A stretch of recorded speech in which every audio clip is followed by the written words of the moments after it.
السلام علیکم ورحمۃ اللہ وبرکاتہ۔ امید ہے کہ آپ سب دیکھنے والے خیریت سے ہوں گے۔ آج ہم حضرت ابراہیم علیہ السلام کا ذکر کرتے ہیں۔ حضرت ابراہیم علیہ السلام کا واقعہ اسلامی تاریخ کا ایک اہم اور تفصیلی حصہ ہے جو قرآن مجید میں مختلف مقامات پر بیان کیا گیا۔ حضرت ابراہیم علیہ السلام کو تمام الہامی مذاہب میں ایک عظیم نبی کے طور پر مانا جاتا ہے۔ ان کی زندگی میں بے شمار واقعات پیش آئے جو ایمان، توحید، قربانی، صبر اور اللہ کی رضا پر کامل یقین کی عملی تصویر پیش کرتے ہیں۔ اس طویل مضمون میں ہم حضرت ابراہیم علیہ السلام کی زندگی کے مختلف پہلوؤں پر تفصیل سے روشنی ڈالیں گے۔ حضرت ابراہیم علیہ السلام کی پیدائش عراق کے شہر ار میں ہوئی تھی۔ آپ کا تعلق ایک بت پرست قوم سے تھا۔ آپ کے والد آزر بت پرستی میں ملوث تھے اور بت بنانے کا پیشہ کرتے تھے۔ بچپن سے ہی حضرت ابراہیم علیہ السلام کو ان بتوں کی حقیقت پر شک ہوا اور آپ نے سچائی کی تلاش شروع کی۔ حضرت ابراہیم علیہ السلام نے اپنی ابتدائی عمر میں ہی بت پرستی کے خلاف سوچنا شروع کر دیا تھا۔ قرآن مجید میں حضرت ابراہیم علیہ السلام کی توحید کی تلاش کے سفر کا ذکر کچھ یوں آیا ہے کہ آپ نے ستاروں، چاند اور سورج کی پرستش کا مشاہدہ کیا اور پھر ان کے زوال پذیری کو دیکھ کر یہ نتیجہ اخذ کیا کہ یہ سب مخلوقات ہیں اور ان کا بنانے والا کوئی اور ہے۔ آخر کار جب آپ کو اللہ کے ایک ہونے کی یقین دہانی ہو گئی تو آپ اللہ کے سامنے جھک گئے۔ جب حضرت ابراہیم علیہ السلام کو اللہ کی وحدانیت کا یقین ہو گیا تو آپ نے اپنی قوم کو بھی اسی راہ کی دعوت دی۔ آپ نے اپنے والد آزر کو بھی سمجھایا کہ وہ بتوں کی عبادت چھوڑ کر اللہ واحد کی عبادت کریں، مگر انہوں نے آپ کی بات کو نہ مانا۔ حضرت ابراہیم علیہ السلام نے اپنی قوم کے سامنے بھی بتوں کی بے بسی اور ان کی حقیقت کو واضح کیا۔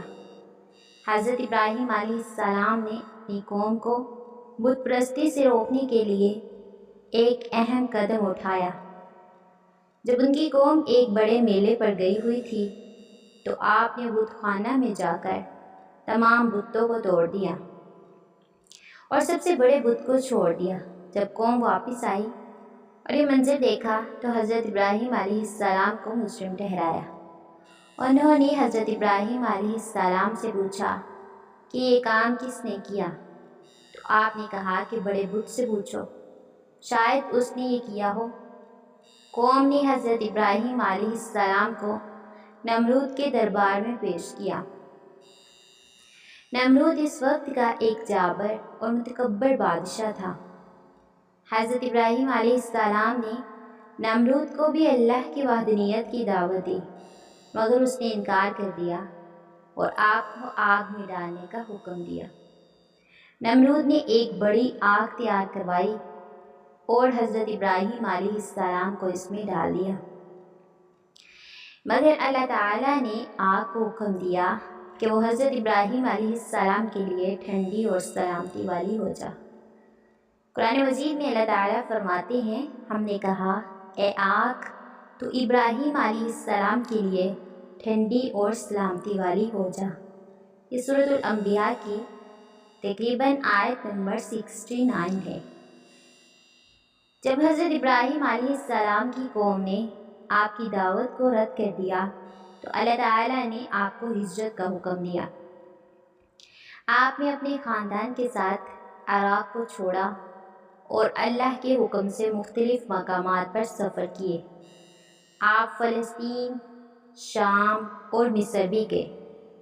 حضرت ابراہیم علیہ السلام کی 2 بیویاں تھیں۔ پہلی بیوی کا نام حضرت سارہ تھا، جن سے اللہ تعالیٰ نے آپ کو حضرت اسحاق علیہ السلام کی صورت میں ایک بیٹا عطا کیا۔ حضرت اسحاق علیہ السلام بھی اللہ کے نبی بنے اور ان کی نسل سے کئی نبی اور پیدا ہوئے۔ حضرت ابراہیم علیہ السلام کی دوسری بیوی حضرت ہاجرہ تھی، جن سے اللہ نے آپ کو حضرت اسماعیل علیہ السلام کی صورت میں ایک بیٹا عطا کیا۔ اللہ کے حکم سے حضرت ابراہیم علیہ السلام نے حضرت ہاجرہ اور حضرت اسماعیل علیہ السلام کو مکہ مکرمہ کے بنجر علاقے میں چھوڑ دیا۔ اللہ تعالیٰ نے ہاجرہ اور حضرت اسماعیل علیہ السلام کی مدد کی۔ ان کی مدد کے لیے آپ نے زمزم کا چشمہ جاری کیا۔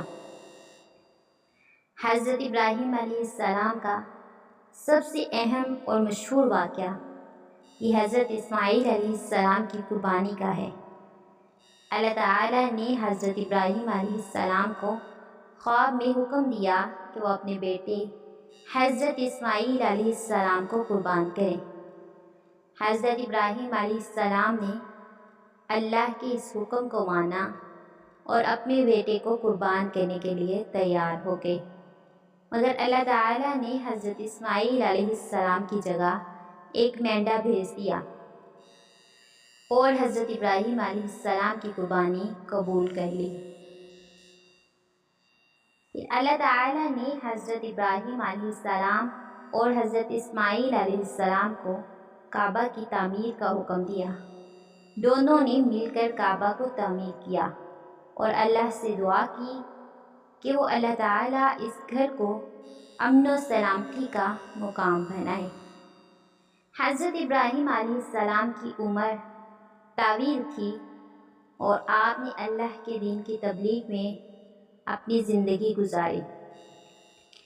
آپ کی وفات کے بعد آپ کے بیٹے حضرت اسحاق علیہ السلام اور پوتے حضرت یعقوب علیہ السلام نے نبوت کے فرائض سنبھالے۔ حضرت ابراہیم علیہ السلام کو مختلف القابات سے نوازا گیا جو ان کی شخصیت اور عظمت کو ظاہر کرتے ہیں۔ اللہ تعالیٰ نے ان کو خلیل اللہ کہا، یعنی اپنا دوست کہا۔ ان کو ابو الانبیاء کہا، یعنی انبیاء کے والد کہا۔ ان کو حنیف کہا، یعنی یکسوئی سے اللہ کی طرف متوجہ ہونے والے۔ ان کو امام کہا، یعنی رہنما کہا۔ اب حضرت ابراہیم علیہ السلام کی زندگی میں ہمارے لیے کئی اہم سبق اور پیغامات موجود ہیں۔ ان کی توحید پرستی، صبر، قربانی اور اللہ کی رضا کے لیے ہر قربانی دینے کی مثالیں ہمارے لیے مشعل راہ ہیں۔ ان کا ایمان اور ثابت قدمی ہمیں یہ سبق دیتا ہے کہ اللہ کے راستے میں مشکلات اور آزمائشیں آئیں گی، مگر اللہ اپنے بندوں کی مدد ضرور کرتا ہے۔ حضرت ابراہیم علیہ السلام کی زندگی اور ان کے واقعات اسلامی تاریخ کا ایک قیمتی حصہ ہے۔ ان کی داستان ہمیں توحید، ایمان، قربانی اور صبر کا درس دیتی ہے۔ ہمیں ان کی زندگی سے سیکھنا چاہیے اور اپنے ایمان کو مضبوط کرتے ہوئے اللہ کے راستے پر چلنا چاہیے۔ حضرت ابراہیم علیہ السلام کی قربانی اور اللہ کی رضا کے لیے ان کی محنت ہمیشہ ہمارے لیے ایک مثال بنی ہے اور بنی رہے گی۔ اسی کے ساتھ آپ مجھے اجازت دیجیے، انشاءاللہ اب ہم ملیں گے نیکسٹ ویڈیو میں ایک اور واقعے کے ساتھ۔ تب تک دعا میں یاد رکھیے گا۔ اللہ حافظ۔ السلام علیکم ورحمۃ اللہ وبرکاتہ۔